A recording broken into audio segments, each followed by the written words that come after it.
اکثر آپ دیکھتے ہیں کہ کئی مجالس بہت پرانی مجالس ہوتی ہیں. جس طرح بتایا گیا یہ مجلس کوئی 50 سال پرانی مجلس ہے. تو دنیا شاید یہ سوچے کہ شیعہ اتنی مجلسیں کراتے کیوں ہیں. شیعوں کو کیا ملتا ہے مجلس سے کہ کوئی قوم ہے جو تقریباً 2.5 مہینے میں 5 ارب روپیہ لگا دے ذکر ابا عبداللہ حسین پہ. علم پہ پیسہ لگے، جھولوں پہ پیسہ لگے، شبیہوں پہ پیسے لگیں، مجلسوں پہ پیسے لگیں، نیاز پہ پیسے لگیں، یہ لاؤڈ آتا ہے اس پہ پیسے لگیں، لائٹ پہ، ہر چیز پہ. مسلمان پیسہ لگاتا ہے بیٹے کی شادی پہ، بیٹی کی شادی پہ. شیعہ پیسہ لگاتا ہے ذکر ابا عبداللہ حسین پہ. شیعہ پیسہ لگاتا ہے ذکر امام حسین میں. کہ جناب انہیں مجلسوں سے ملتا کیا ہے؟ تو پوچھتے بھی ہوں گے بھائی مجلس میں کیا کرنے جاتے ہو؟ تو آپ بولتے ہوں گے ہم ذکر سننے جاتے ہیں، آخر میں تھوڑا بہت رو لیتے ہیں، ماتم کر لیتے ہیں. تو ان کے ذہن میں تعجب آتا ہے کہ ذکر سننے کے لیے اتنا پیسہ خرچ کرنا، گریہ کرنے کے لیے اتنا پیسہ خرچ کرنا، ماتم کرنے کے لیے اتنا پیسہ خرچ کرنا. جس طرح دنیا تعجب کرتی ہے شیعہ لاکھوں خرچ کر کے کربلا جاتا کیوں ہے؟ کہ پیدل چلے پاؤں میں چھالے پڑ جاتے ہیں، 50 ڈگری کی گرمی. مسلمانوں کے بچے ترکی گھومنے جائیں، یورپ گھومنے جائیں، دبئی کے ٹرپ لگانے جائیں، اس سے تھوڑا بہت پیسہ آتا ہے، کہتا ہے میں نے حسین کی طرف جانا ہے. فرش عزا سے ملتا کیا ہے؟ انہیں زیارت حسین سے ملتا کیا ہے؟ پھر یہ بولنا کہ یہ قبروں کی عبادت کرتے ہیں شاید اسی لیے جا رہے ہیں، یہ جھولا پرست ہیں، یہ علم پرست ہیں. آج تک دنیا نہ سمجھ سکی کہ شیعوں کو فرش عزا سے ملتا کیا ہے. لیکن الحمدللہ یہ صدی جس میں ہم جی رہے ہیں، یہ آج دنیا کو ہم نے جواب دے دیا کہ شیعہ مجلس حسین کراتے کیوں ہیں. وہ جواب کیا تھا کہ میں نے کہا 40 ملک مل کر بھی ایک بہادر لیڈر پیدا نہیں کر سکے.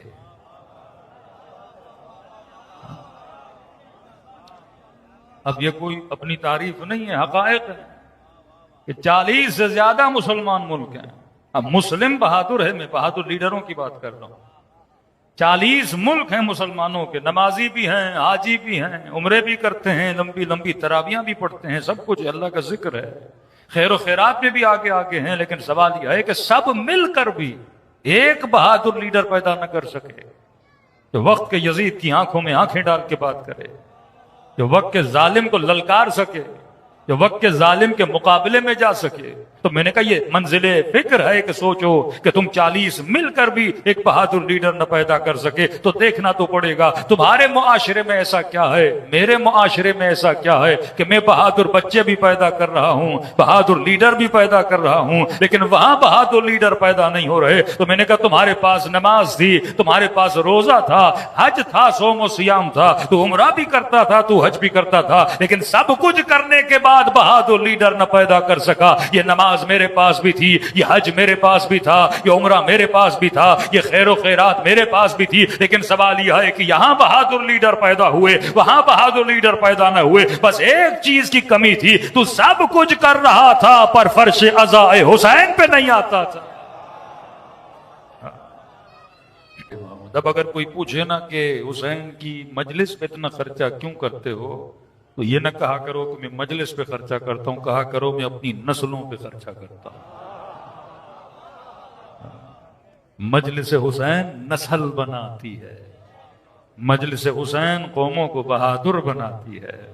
40 ملک تھے لیکن کسی میں جرت نہیں. بم رکھے ہوئے ہیں، ٹینکیں رکھی ہوئی ہیں، میزائل رکھے ہوئے ہیں، گولیاں رکھی ہوئی ہیں، لیکن یہ گولیاں مسلم پہ تو چلیں گی، کیونکہ وہ گولی چلانے کے لیے حیدر کرار کی بہادری چاہیے ہوتی ہے، وہ گولی میزائل چلانے کے لیے شجاعت حیدری چاہیے ہوتی ہے. اور یہ شجاعت تجھے کہیں سے نہیں ملتی، فرش عزا حسین سے ملتی ہے. یہ فرش عزا تھا جس نے شہید سبط جعفر پیدا کیے، یہ فرش عزا تھا جس نے شہید حسینی پیدا کیے، یہ فرش عزا تھا جس نے خمینی اور سلیمانی پیدا کیے، یہ فرش عزا تھا جس نے سید علی خامنئی پیدا کیے. یہ فرش عزا کی برکت ہے، کیونکہ ماں فرش عزا پہ آتی ہے، گودوں میں بچے لاتی ہے، اور بچپن سے کبھی اصغر کی شہادت سنتی ہے، کبھی اکبر کی شہادت سنتی ہے، شیعہ بچے نے کبھی نہیں سنا کہ میرا امام کسی میدان کو چھوڑ کے گیا ہو۔ یہ درس ہمیں کیا دیتا ہے؟ درس بہادری دیتا ہے۔ میں نے مزاحن کہیں پہ کہا تھا اگر خدا پہ گرنے والے میزائلوں کو زبان دیتا اور مسلمانوں کے مفتیوں کو توفیق سخن دیتا اور میزائلوں سے اتنا پوچھتے کہ تیرا عقیدہ کیا ہے، تو سارے میزائل یہی کہتے ہم ان بستیوں سے آ رہے ہیں جو علی ولی اللہ کے ماننے والے ہیں۔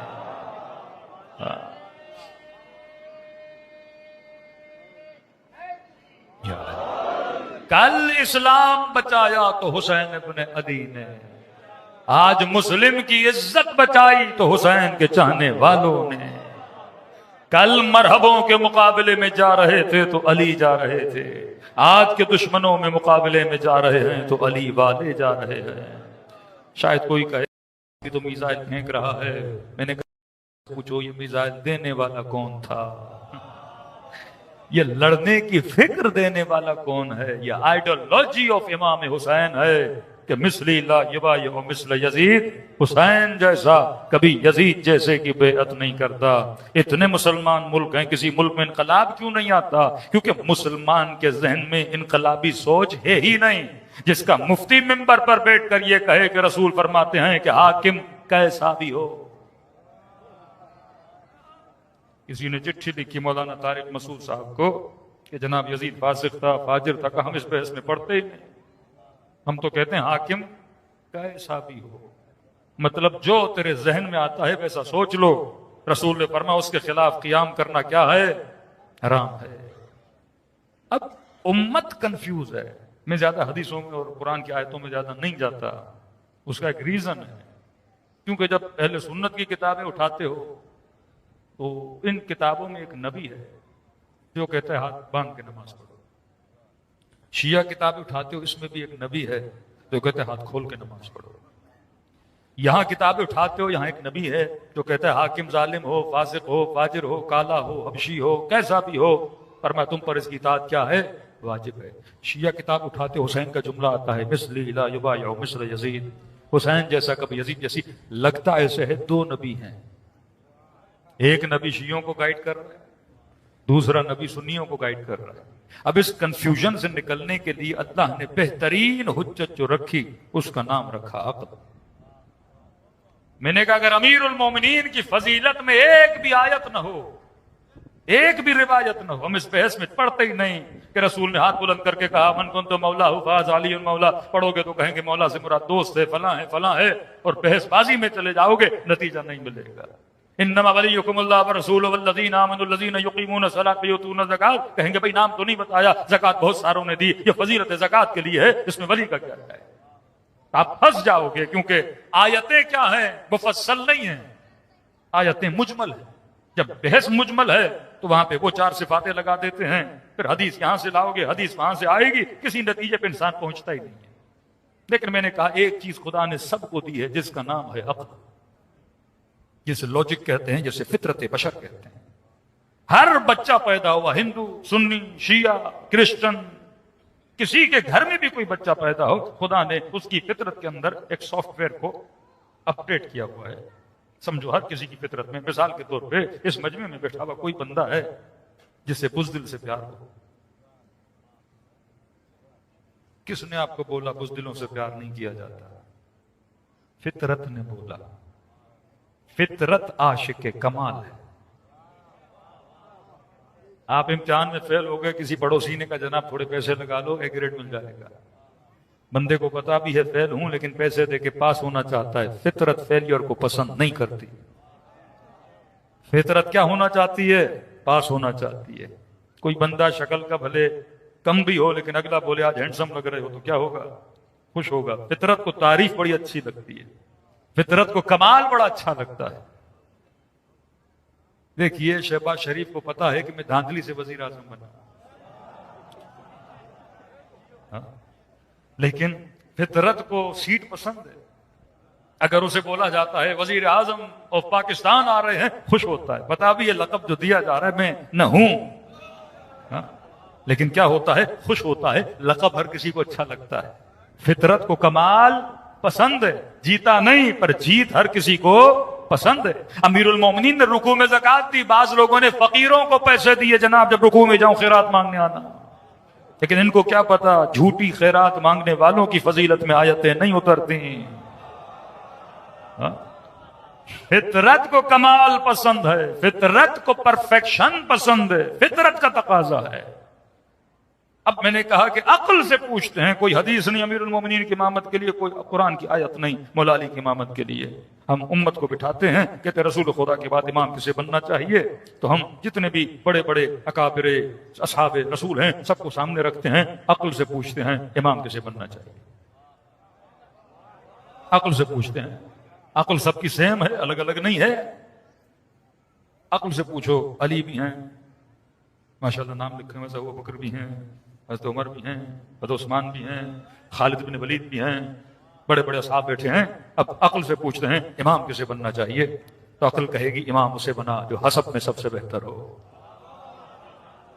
جو نسب میں سب سے بہتر ہو، جو علم میں سب سے بہتر ہو، جو عبادت میں سب سے آگے ہو، جس نے کبھی بتوں کو سجدہ نہ کیا ہو، جو کبھی کسی میدان کو چھوڑ کے نہ گیا ہو، جو شب ہجرت موت کے بستر پہ سویا ہو، جس کے بچے حسن و حسین جیسے ہوں، جس کی زوجہ سیدۃ نساء العالمین جیسی ہو، جس کی ولادت ہو تو اللہ کے گھر میں، شہادت ہو تو اللہ کے گھر میں، جس مہینے میں شہادت ہوئی وہ سارے مہینوں سے افضل، جس رات میں شہادت ہوئی وہ ساری راتوں سے افضل، جس عبادت میں شہادت ہوئی نماز وہ ساری عبادتوں سے افضل، اور 5 نمازوں میں سے جس نماز میں شہادت ہوئی صبح کی نماز وہ 5 میں افضل، اور اس نماز کے جس رکن میں شہادت ملی سجدہ وہ سارے ارکان سے افضل۔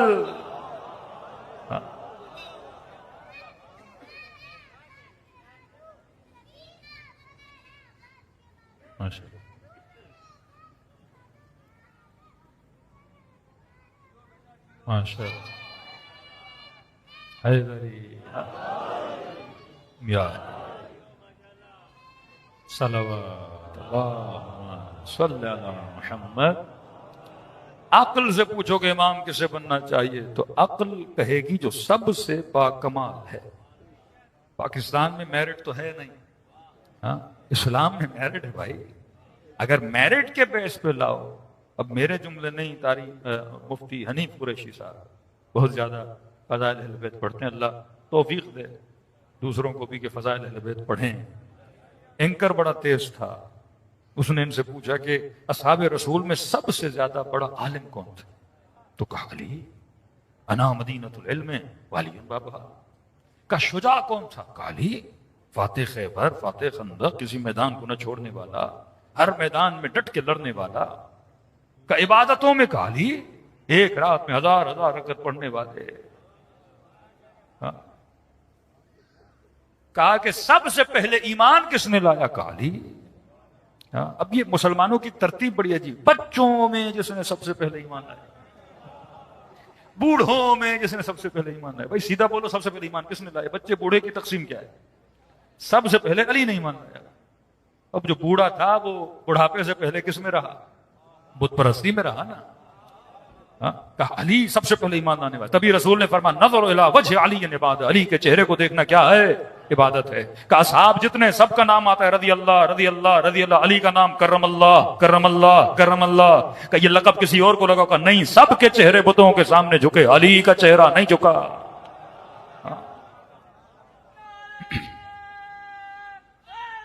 یاد تو کہا شجاعت میں علی، حسب میں علی، نسب میں علی، کسی میدان کو نہ چھوڑنے والے علی۔ کہتا گیا کہتا گیا کہتا گیا، سنتا گیا۔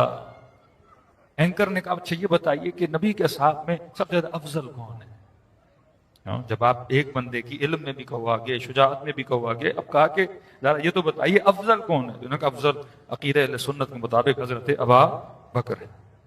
تو ابھی کہا علم میں علی، زہد میں علی، تقوی میں علی، شجاعت میں علی، افضلیت میں آئے تو کہا بھائی یہ ہمارے اسلاف کا عقیدہ ہے، یہ ہمارے بڑوں کا عقیدہ ہے۔ قرآن کہتا ہے بڑوں کے کہنے پہ نہ چلو، جو دماغ میں نے تجھے دیا ہے اس کے کہنے پر چلو۔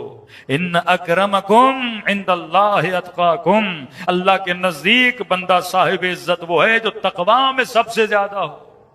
یہاں پہ رشتہ داریاں نہیں چلتی کہ مجھے کون پسند ہے مجھے کون نہیں پسند. یہاں کس کا فیصلہ ہوتا ہے؟ عقل کا فیصلہ ہوتا ہے. تو عقل کے اندر خدا نے ایک چیز رکھی، عقل عاشق کمال ہے.